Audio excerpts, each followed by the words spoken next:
Welcome in our channel education hub for all one. आप लोगों का फिर से बहुत बहुत हार्दिक अभिनंदन आपके अपने channel education hub for all one पे। ये मेरी एक छोटी सी कोशिश है वैसे छात्र छात्राओं के लिए जिनके पास पठन पाठन की सामग्री प्रॉपर ढंग से उपलब्ध नहीं हो पाती है या किसी भी कारण से हो, या फिर वो रूरल एरियाज में रहते हों, सुदूर क्षेत्र में रहते हैं, वैसे छात्र छात्राओं के लिए मेरी एक छोटी सी कोशिश है जो अपने लक्ष्य की ओर बढ़ना तो चाहते हैं पर थोड़ी दिक्कतों अड़चनों का सामना करना पड़ता है। वैसे छात्र छात्राओं के लिए मैं एक छोटी सी कोशिश कर रहा हूं, जिसे आप लोग सभी मिलके इसे ज़्यादा से ज़्यादा शेयर करें और सभी लोगों के पास ये सामग्री जो है पहुंच पाए, ये मटेरियल जो है पहुंच पाए और वो लोग भी इनका फ़ायदा उठा पाएँ। इसलिए आप लोग भी ज़्यादा से ज़्यादा शेयर करें। चलिए स्टार्ट करते हैं। आज हम लोगों का पॉलिटी का पार्ट 2 है। पार्ट 2 हम लोग आज पॉलिटी का देखेंगे। इसमें सारे जो महत्वपूर्ण अधिनियम हैं एक साथ में हम लोग करेंगे। ये पार्ट 2 है पॉलिटी का। चलिए स्टार्ट करते हैं आज का हमारा सेशन। संवैधानिक विकास संक्षिप्त रूपरेखा। ये पॉलिटी आपका एनसीईआरटी सार संकलन मनीष रंजन सर की बुक से भारतीय संविधान के अनुरूप जो दिया हुआ है उसे हम लोग देखेंगे। संवैधानिक विकास का संक्षिप्त रूपरेखा, ये एनसीईआरटी सार संकलन इसका नाम ही है। इसे इन शॉर्ट में आप देख ले अच्छे से। बहुत ही महत्वपूर्ण है आपके आने वाले एग्जामिनेशन, बीपीएससी 67th हो या सीडीपीओ हो या एसआई हो, किसी भी एग्जामिनेशन के लिए, बीपीएससी, यूपीएससी, यूपीपीएससी, जेपीएससी, सभी के लिए ये एक समान रूप से इम्पोर्टेंट है क्योंकि एनसीईआरटी सभी का बेस है।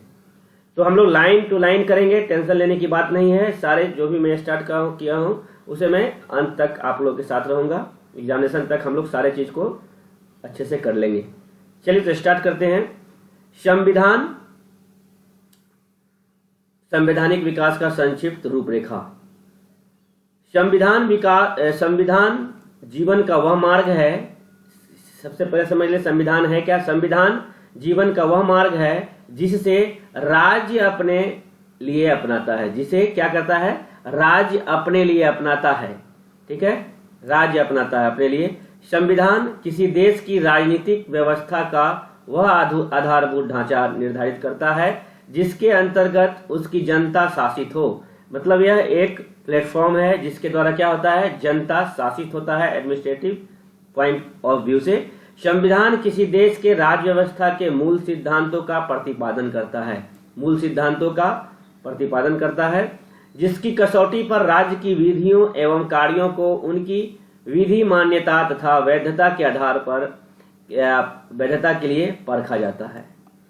भारतीय संविधान के निर्माण की एक लंबी ऐतिहासिक पृष्ठभूमि रही है।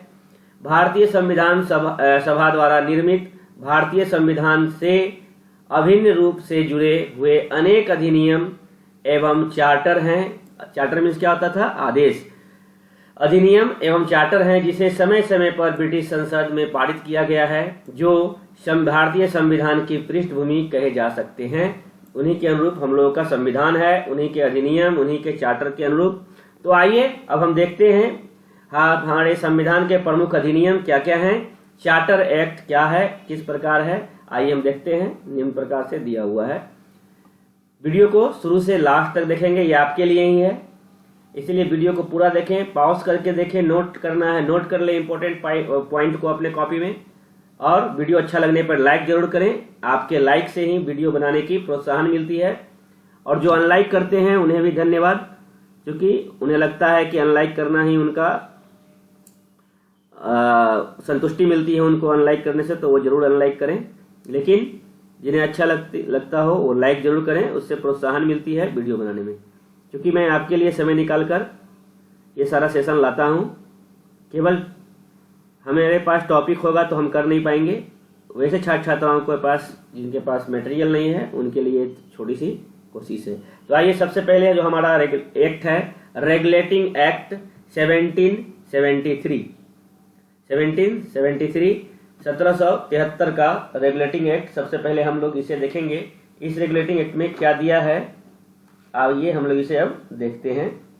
सबसे पहले कंपनी के समस्त भारतीय क्षेत्रों को एक सूत्र में बांधने के लिए एक सूत्र में बांधने के लिए इस अधिनियम के द्वारा बंगाल के गवर्नर को गवर्नर जनरल बना दिया गया।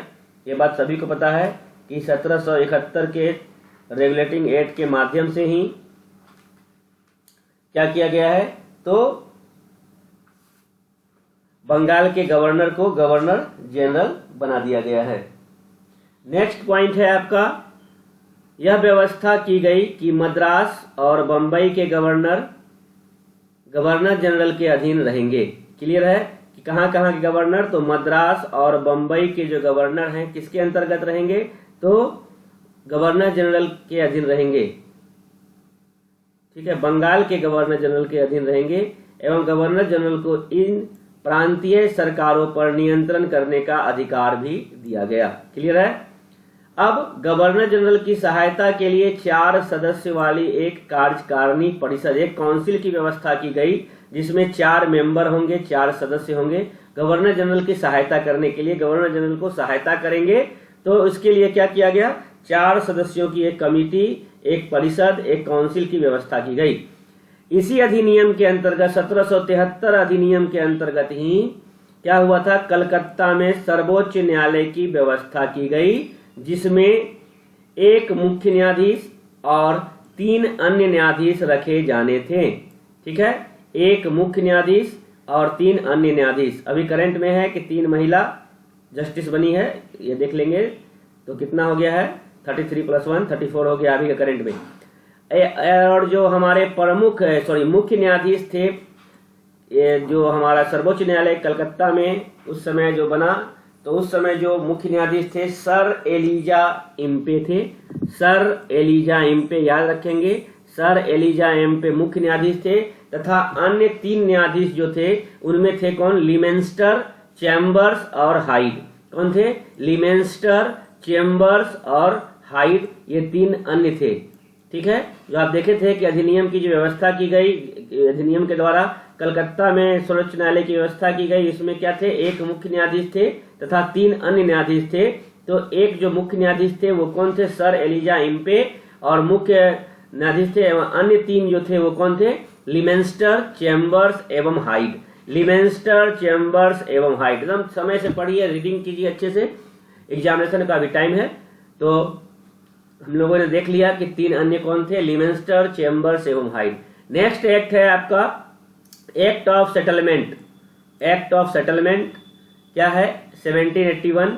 1773 रेगुलेटिंग एक्ट की कमियों को दूर करने के लिए लाया गया। मतलब 1773 के रेगुलेटिंग एक्ट में कुछ कमी रह गई, उस कमी को दूर करने के लिए जिस एक्ट को लाया गया वो एक्ट था 1781 का एक्ट। 1781 का एक्ट। इस एक्ट के द्वारा कलकत्ता की सरकार का उड़ीसा, बिहार व बंगाल के लिए कानून बनाने का अधिकार प्रदान किया गया। मतलब एक्ट ऑफ सेटलमेंट क्या था, एक्ट ऑफ सेटलमेंट 1781 के द्वारा क्या हुआ, सबसे पहला तो जो उसमें कमी थी, लैकिंग थी, उसे दूर किया गया एवं कलकत्ता सरकार को इस एक्ट के द्वारा यह अधिकार दिया गया कि वो उड़ीसा, बिहार व बंगाल के लिए भी कानून बनाने का अधिकार उसे प्राप्त हो गया। गवर्नर जनरल इन काउंसिल को सर्वोच्च न्यायालय के अधिकार क्षेत्र से बाहर कर दिया गया। गवर्नर जनरल के जो काउंसिल थे उसे सर्वोच्च न्यायालय के अधिकार क्षेत्र से बाहर कर दिया गया। क्लियर है। नेक्स्ट देखते हैं क्या है। नेक्स्ट है पिट्स इंडिया एक्ट अधिनियम 1784। पिट्स इंडिया 81 में देख लिया सेटलमेंट एक्ट था जिसमें क्या किया था, तो आपने देख लिया। पिट्स इंडिया एक्ट 1784 क्या है, पिट्स इंडिया एक्ट 1784 के अंतर्गत क्या था, दोहरे शासन का प्रारंभ हुआ। किसका प्रारंभ हुआ, दोहरे शासन का प्रारंभ हुआ। क्लियर है, दोहरे शासन का प्रारंभ हुआ। दोहरे शासन का मतलब क्या होता है, इसे भी समझ लें, हम लोग बार बार समझ नहीं पाते हैं। क्या है कि व्यापारिक मामलों के लिए कोर्ट ऑफ डायरेक्ट हो गया। ठीक है, जो ट्रेडर्स थे तभी उनके लिए क्या हो गया, व्यापारी लोगों के लिए क्या हो गया, कोर्ट ऑफ डायरेक्टर्स। और जो राजनीतिक पॉलिटिकल मामलों के लिए मैटर्स के लिए क्या हो गया, बोर्ड ऑफ कंट्रोल। क्लियर है, तो एक हो गया आपका बोर्ड ऑफ डायरेक्टर्स, वो व्यापारिक मामलों को देखेंगे, एक हो गए आपके बोर्ड ऑफ कंट्रोल, राजनीतिक मामलों को देखेंगे। कोई दिक्कत नहीं होगा, मेरे ख्याल से समझ में आ रहा होगा। चलिए नेक्स्ट देखते हैं, बोर्ड ऑफ कंट्रोल क्या है। बोर्ड ऑफ कंट्रोल में 6 सदस्य थे। कितने थे? बोर्ड ऑफ कंट्रोल जो क्या देखते थे, राजनीतिक मामलों को देखते थे, उसके लिए कितना मेंबर हुआ? 6 मेंबर हो गए। और ये भारत सरकार की देख रेख करते थे। क्या करते थे? भारत सरकार की देख रेख करते थे। क्लियर है? भारत सरकार की देख रेख करते थे। 6 सदस्य थे तो बोर्ड ऑफ कंट्रोलर में। ठीक है। गवर्नर जनरल की परिषद 3 सदस्य कर दी गई। पहले कितनी थी? यहाँ पे देखिए, पहले कितनी थी? 4 सदस्य थी गवर्नर जनरल की। अब कितनी कर दी गई? 3 कर दी गई। बंबई और मद्रास प्रेसिडेंसी को गवर्नर जनरल और इसकी परिषद के अधीन कर दिया गया।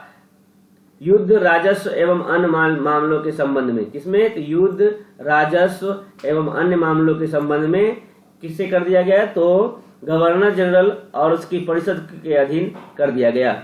इस एक्ट के तहत कंपनी के कर्मचारी को उपहार लेने पर प्रतिबंध लगा दिया गया। वेरी वेरी इंपॉर्टेंट, किस एक्ट के अंतर्गत उपहार लेने पर प्रतिबंध लगा दिया गया, गिफ्ट लेने पर प्रतिबंध लगा दिया गया? तो अधिनियम 1784 पिट्स इंडिया एक्ट। क्लियर है? आइए नेक्स्ट देखते हैं हम लोग 1786 का अधिनियम। 1786 का नियम क्या था? अधिनियम क्या था? इस अधिनियम के द्वारा कॉर्नवालिस को भारतीय फौजों का मुख्य सेनापति बना दिया गया। 1786 अधिनियम के द्वारा कॉर्नवालिस को भारतीय फौजों का सेनापति बना दिया गया। किसके द्वारा? 1786 के द्वारा। 1786 के द्वारा क्या किया गया? तो कॉर्नवालिस को भारतीय फौजों का मुख्य सेनापति बना दिया गया एवं उसको इस बात का भी अधिकार दे दिया गया कि वह अपने उत्तरदायित्व पर अपनी काउंसिल के निर्णय के विरुद्ध कार्रवाई भी कर सकता है। अगर काउंसिल भी अवहेलना भी करना पड़े तो वो कर सकता है, उसके विरुद्ध भी काम कर सकता है। नेक्स्ट आइए देखते हैं 1793 का चार्टर अधिनियम। उसके बाद आ गया क्या? चार्टर अधिनियम आ गया। 1793 का चार्टर अधिनियम आ गया। ठीक है, तो आइए देखते हैं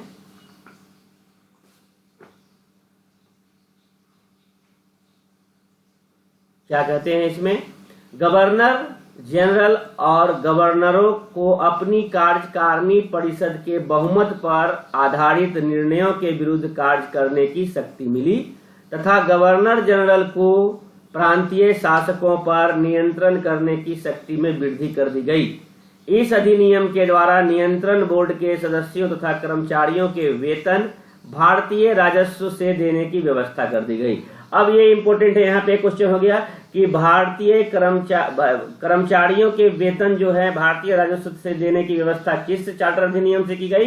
तो चार्टर अधिनियम 1793 के अनुरूप की गई और इसे नियंत्रण बोर्ड के सदस्यों तथा कर्मचारियों का जो भी था वेतन वो 1793 के चार्टर एक्ट के द्वारा देना प्रारंभ हो गया। नेक्स्ट देखते हैं 1813 का चार्टर अधिनियम। इससे क्या हुआ था कि कंपनी के अधिकार पत्र को जो 15 साल थे उसे 20 वर्ष के लिए बढ़ा दिया गया। किस अधिनियम के द्वारा? तो 1813 के चार्टर अधिनियम के द्वारा कंपनी के अधिकार जो हैं, अधिकार पत्र जो 15 साल के मिले थे उसे 20 वर्ष कर दिया गया, 20 वर्षों के लिए बढ़ा दिया गया। नेक्स्ट क्या है? कंपनी के भारत के साथ व्यापार करने के एकाधिकार को छीन लिया गया। माने इनका एकाधिकार जो था भारत में व्यापार का उसे छीन लिया गया 1813 के चार्टर अधिनियम के द्वारा। किंतु उसका चीन के साथ व्यापार और पूर्वी देशों के साथ चाय के व्यापार के संबंध में 20 वर्षों के लिए एकाधिकार बना रहा। क्लियर है? एकाधिकार बना रहा 20 वर्षों की, चूंकि बढ़ाया था तो किसके लिए? चीन के साथ और पूर्वी देशों के साथ चाय के व्यापार के संबंध में बढ़ा रहा ये 20 वर्ष तक एकाधिकार। भारतीय व्यापार सभी ब्रिटिश प्रजाजनों के लिए खोल दिया गया। भारतीय व्यापार जो था सभी ब्रिटिश प्रजाजनों के लिए खोल दिया गया, यद्यपि उन्हें कुछ विशेष सीमाओं के अधीन कार्य करना पड़ता था। इसी अधिनियम के अंतर्गत चार्टर एक्ट 1813 के अंतर्गत शिक्षा के प्रसार के लिए 1 लाख रुपए, शिक्षा के प्रसार के लिए 1 लाख रुपए वार्षिक देने की बात कही गई। कंपनी की सेवाओं में जाने से पहले इंग्लैंड में प्रशिक्षण की व्यवस्था की गई। कंपनी में अगर सेवा जिसे देना है, सेवा देने से पहले इंग्लैंड में उसकी प्रशिक्षण की व्यवस्था की गई। क्लियर है? नेक्स्ट अब देखते हैं हम लोग। मैं सोच रहा हूं कुछ क्वेश्चंस को भी डिस्कशन कर दूं इसमें, ताकि आप लोगों को समझ में आवे कि क्वेश्चन कहां से आता है।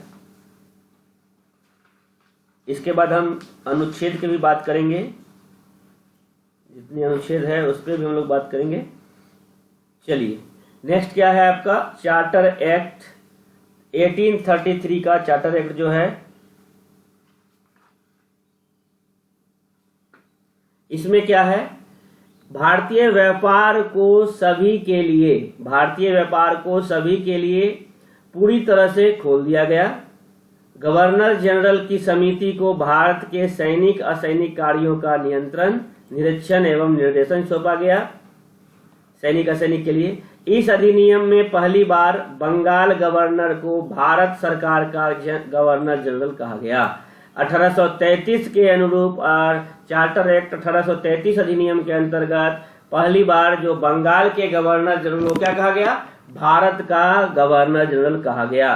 प्रेसिडेंसी के कानून बनाने के अधिकार समाप्त कर दिए गए। लॉर्ड मैकेले के अध्यक्षता में विधि आयोग का गठन किया गया। विधि आयोग का गठन किसके अध्यक्षता में किया गया, तो लॉर्ड मैकाले। नेक्स्ट देखते हैं 1853 का चार्टर अधिनियम। इस अधिनियम के द्वारा डायरेक्टरों की संख्या 18 कर दी गई, जिसमें 6 क्राउन द्वारा मनोनीत होते थे। बंगाल के लिए लेफ्टिनेंट गवर्नर नियुक्त किया गया। डलहौजी को पहला वास्तविक गवर्नर जनरल बनाया गया। कंपनी के नियुक्ति एवं वापस बुलाने के अधिकार की समाप्ति हुई। सीधी भर्ती प्रणाली की शुरुआत हुई और नियंत्रण बोर्ड को भारतीय सिविल सर्विसेज के सदस्यों को एक प्रतियोगिता परीक्षा द्वारा भर्ती का अधिकार दिया गया, जो तभी हुआ करता था, जो अभी यूपीएससी है आपका, आईसीएससी था। गवर्नर जनरल की परिषद में एक और सदस्य जोड़ा गया। अब इसके सदस्यों की संख्या 12 हो गई थी। अब बात करें क्या इस परिषद का प्रमुख कार्य क्या था, विधि बनाना था तथा अधिनियम की वैधता हेतु गवर्नर जनरल की अनुमति आवश्यक था। नेक्स्ट आइए देखते हैं क्या है 1858 का भारत शासन अधिनियम। बोर्ड ऑफ कंट्रोल जो पॉलिटिकल को कंट्रोल करते थे और कोर्ट ऑफ डायरेक्टर की समाप्ति हो गई। 1858 के अधिनियम के अनुसार आदेश पे चार्टर पे क्या हो गया, तो board of control and board of directors की जो समाप्त कर दी गई। इसे भारत शासन कंपनी से लेकर ब्रिटिश क्राउन के हाथ में सौंपा गया। भारत का शासन जो है कंपनी से लेकर क्राउन, ब्रिटिश क्राउन को के हाथों में सौंपा गया। वो किस अधिनियम के द्वारा हुआ, तो 1858 के अधिनियम के अनुरूप। भारत राजस्व सचिव भारत या मंत्री की नियुक्ति जो ब्रिटिश कैबिनेट का सदस्य होता था, उसके सहयोग के लिए 8 सदस्यों की एक भारत परिषद की नियुक्ति क्राउन द्वारा की गई। चार्ल्स वुड पहला भारतीय मंत्री था। कौन था, भारत सचिव जो बनाया भारत का मंत्री, चार्ल्स वुड पहला भारतीय मंत्री था। गवर्नर जनरल को वायसराय कहा जाने लगा। कैनिंग अंतिम गवर्नर जनरल और प्रथम वायसराय था। याद रखेंगे, कैनिंग, लॉर्ड कैनिंग जो था वो क्या था, प्रथम अंतिम गवर्नर जनरल और प्रथम वायसराय था। इस अधिनियम द्वारा ब्रिटिश सरकार का नियंत्रण बढ़ाया गया। नेक्स्ट देखते हैं हम लोग क्या है 1861 का भारत शासन अधिनियम। गवर्नर जनरल की कार्यकारिणी परिषद का विस्तार हुआ। विभागीय प्रणाली का चलन हुआ। गवर्नर जनरल को पहली बार अध्यादेश जारी करने की असाधारण शक्ति दी गई। अध्यादेश जारी करने की। प्रांतीय विधान परिषदों की व्यवस्था कर विधान के क्षेत्र में विकेंद्रीकरण की नीति का सूत्रपात हुआ। अब देखते हैं 1892 का भारत शासन अधिनियम क्या था। 58 तो हम लोगों ने देख लिया, 61 देख लिया। तो 1852 में क्या था, परोक्ष निर्वाचन किया गया और व्यवस्थापिकाओं की शक्तियों में वृद्धि की गई। वार्षिक बजट पर बहस करने का अधिकार दिया गया। 1892 के अनुरूप क्या हुआ, तो वार्षिक बजट पर बहस करने का अधिकार मिला। बजट पर बहस एवं कार्यपालिका के समक्ष सवाल करने का अधिकार दिया गया, परंतु वोट का अधिकार प्राप्त नहीं था। 1892 में जो 1892 का जो भारत शासन अधिनियम था, उसमें बहस करने का गजट में तो प्रावधान कर दिया गया, सवाल करने का अधिकार भी दे दिया गया, परंतु वोट का अधिकार प्राप्त नहीं था। नेक्स्ट देखते हैं 1909 भारतीय परिषद अधिनियम 1909 क्या है। इसे मार्ले मिंटो सुधार भी कहा जाता है। मार्ले मिंटो सुधार भी कहा जाता है किसे, भारत परिषद अधिनियम 1909 को। भारतीयों की भारत सचिव एवं गवर्नर जनरल की कार्यकारिणी परिषदों में नियुक्ति हुई। भारतीयों की भारत सचिव एवं गवर्नर जनरल की कार्यकारिणियों में नियुक्ति हुई। केंद्रीय विधान परिषद के सदस्यों की संख्या 16 से 60 कर दी गई। प्रांतीय विधान परिषदों के आकार में वृद्धि हुई। प्रांतीय विधान परिषद में पहली बार गैर सरकारी सदस्यों को बहुमत एवं केंद्रीय और प्रांतीय विधान परिषद को पहली बार बजट में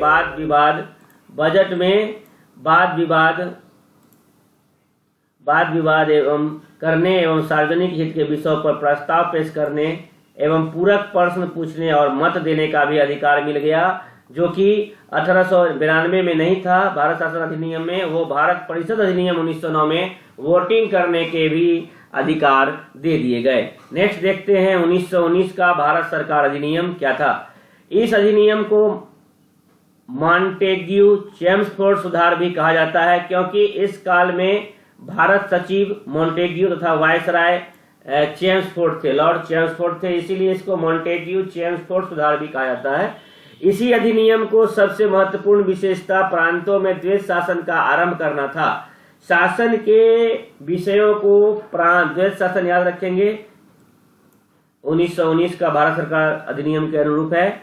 और शासन के विषयों को प्रांतीय और केंद्रीय सूचियों में बांट दिया गया।